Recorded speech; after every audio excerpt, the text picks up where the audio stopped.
राधा स्वामी। मैं निकिता नागदेव, विक्रम नागदेव की वाइफ, आज कराची से बात कर रही हूँ। मैंने पहले भी सिंधी पंचायत के हेड किशोर कुडवानी जी, मोदी सरकार से यही अपील की है कि मेरे साथ इंसाफ़ हो।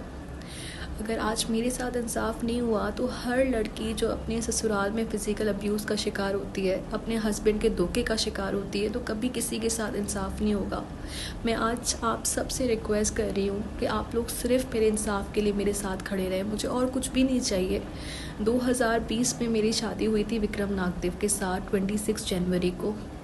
मैं 26 फरवरी को विक्रम नागदेव के साथ इंडिया आई थी।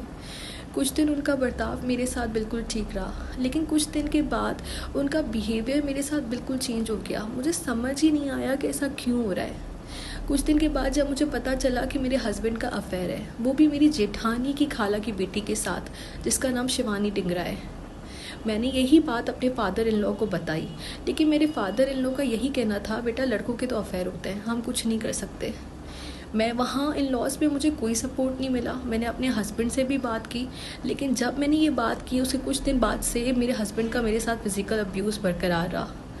हर दिन मैं फ़िज़िकल अब्यूज़ का शिकार होती रही। मुझे कुछ समझ ही नहीं आ रहा था मैं क्या करूं, क्योंकि इंडिया में मेरे पास कोई भी नहीं था, मेरा साथ देने के लिए कोई भी नहीं था या मेरे साथ कोई खड़ा रहे। फिर मैंने चुप करके अपना पारिवारिक संसार शुरू किया। कुछ टाइम के बाद वहाँ पे कोरोना काल लगा। कोरोना काल में मैं अपना बी फॉर्म वहाँ पे सबमिट करी थी, लेकिन मेरे हस्बैंड ने मुझे रोक दिया। मेरे हस्बैंड ने कहा कि अभी अगर तुम्हें अपने माँ बाप से मिलना है तो तुम 1 महीना वहाँ पे जा सकती हो, अगर तुम्हारा बी फॉर्म यहाँ पे सबमिट हो गया तो तुम 3 साल तक पाकिस्तान नहीं जा पाओगी। ये कह के मेरे हस्बैंड ने मुझे पाकिस्तान भेजा।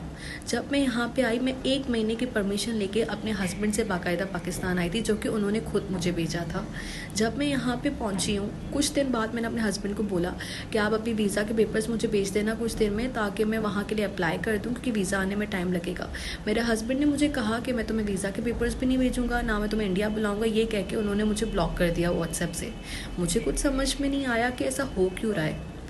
उसके बाद मेरे फादर इन लॉ ने हमें फ़ोन किया, मेरे पापा को फ़ोन किया। उन्होंने कहा कि आप हमारे भाइयों के घर जाएं, हमारे भाइयों से बात करें। उन्होंने हमें हर जगह पे जलील किया। हमें कुछ समझ में ही नहीं आ रहा था।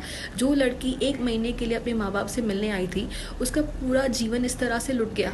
क्या कोई भी लड़की अपने ससुराल से अपने माँ बाप के घर आएगी तो क्या वो कभी भी अपने घर नहीं जा पाएगी? क्या कभी भी वो अपने ससुराल नहीं जा पाएगी? क्या हम लड़कियों का कोई भी घर नहीं है? जब भी हम अपने माँ बाप के घर आएंगे तो हमें ससुराल वाले इस तरह से धमका के हमें अपने माँ बाप के घर ही बिठा देंगे। अब जाके मुझे पता चल रहा है कि मेरे हस्बैंड ने वहाँ पे इलीगली शिवानी डिंगरा से एंगेजमेंट की है, जबकि उनकी वेडेड लीगली वाइफ यहाँ पे पाकिस्तान में अपने माँ बाप के घर बैठी है। मेरा आखिर कसूर क्या है कि मैं 1 महीना अपने माँ बाप से मिलने आई, वो भी मेरे हस्बैंड के कहने पे? क्या कोई भी लड़की अपने ससुराल से माँ बाप से मिलने आएगी तो वो कभी अपने घर नहीं जा पाएगी, अपने ससुराल नहीं जा पाएगी? इंडिया में तो ऐसा कानून है कि वो अपनी औरतों, हर औरत के साथ इंसाफ होता है, हर औरत के साथ न्याय होता है, वहाँ वुमेन एम्पावरमेंट है। मैंने तो कभी नहीं सुना कि एक औरत के होते हुए, एक वाइफ के होते हुए कोई दूसरी शादी कर ले, वो भी इलीगली।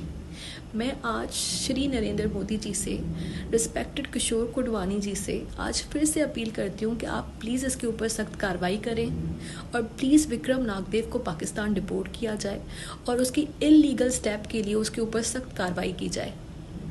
जब मुझे शिवानी डिंगरा के बारे में पता चला कि मेरे हस्बैंड उनसे इंगेजमेंट करने जा रहे हैं, वो भी इलीगली, तब मेरे वालिद ने, मेरे पिताजी ने शिवानी डिंगरा के पिताजी से रिक्वेस्ट की बाकायदा कि आपकी बेटी तो सिंगल है, आप हमारी बेटी का घर क्यों बर्बाद करें।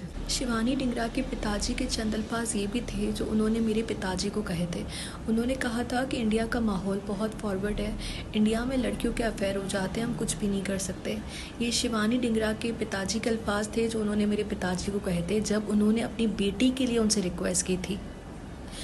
मैंने यही रिक्वेस्ट शिवानी डिंगरा को भी की थी कि आप तो सिंगल हैं, आप तो कहीं पे भी शादी कर सकती हैं, आप मेरा घर क्यों बर्बाद कर रही हैं। शिवानी डिंगरा के यही अल्फाज थे कि मैं विक्रम नागदेव को नहीं जानती, और आज जाके उसने विक्रम नागदेव से एंगेजमेंट कर लिया।